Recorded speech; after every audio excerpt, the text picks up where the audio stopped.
Welcome to Garden Wise Adventures. My name is Malie, and today I've been doing several different videos, and I'll link the ones that I did previously up above. One was harvesting a salad from my indoor garden, and then another one was rooting fig cuttings. And now I wanted to do a really quick autumn color tour. I just wanted to show you what my garden looks like right now in mid-November before any storms take out the rest of the color. Now we've had several storms, we've had temperatures in the mid-20s. We're going to be hitting into the teens here shortly, and I'm not sure how much longer these leaves are going to last, so I wanted to do the fall color tour right now. So what you can see behind me is one of my favorite trees, and let's show you a close-up of what this one looks like. Now this shrub right here has not yet hit its peak fall color. When it hits peak fall color, it turns purple and red and yellow.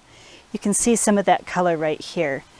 But you can also see that some of the leaves are starting to fall off, and I'm not sure if it's going to actually hit its peak fall color before all of the leaves fall off. But this is a serviceberry. It's a Regent serviceberry, and it's one of the best plants you can have in Utah for color. So here's the other side of one of my other Regent serviceberries, and you can start to see the color a little bit better on these. They're absolutely gorgeous. I'm in Utah zone 6/7. These are native to the state of Utah, and they have gorgeous spring flowers, but the fall color is to die for. So now we're here in my front yard, and when I plant plants, I like to plan for as much seasonal color as possible.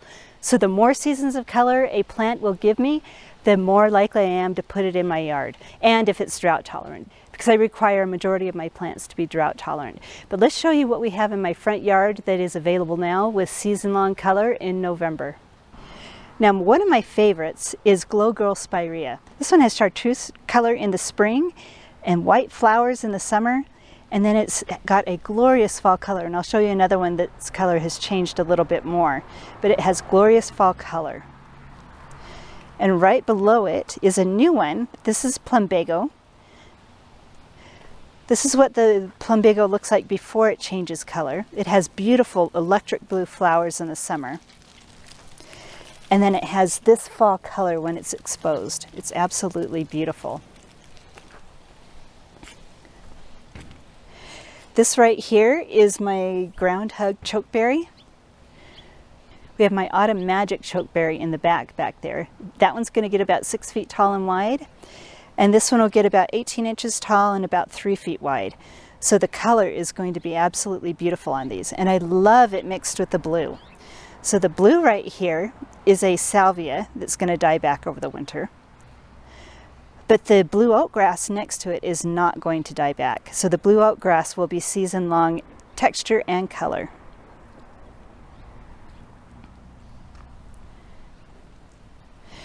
Now strawberries will change color too, and they will keep season-long interest. So I love using strawberries. They're not as drought tolerant as some other plants, but they give season-long color and they're absolutely beautiful. Now I only have a few left alive. This was a big beautiful patch in the summer, but this is partridge feather. It has yellow flowers in the summer, and these gray leaves will stay all winter long.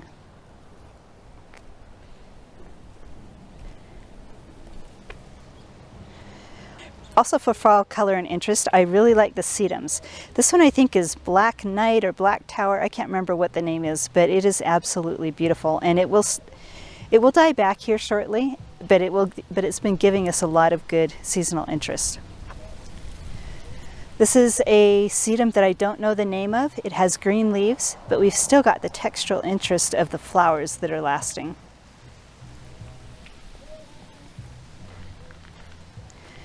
This is one of my Glow Girl Spireas that changed color a little bit earlier and is now losing its leaves, but I really love these Glow Girl Spireas. Another one is the Little Devil Ninebark. It keeps this color until all the leaves fall off, and then the branches are kind of a darker color during the winter, and they are really pretty. Grasses are another one that are absolutely gorgeous. I love my Mexican feathergrass.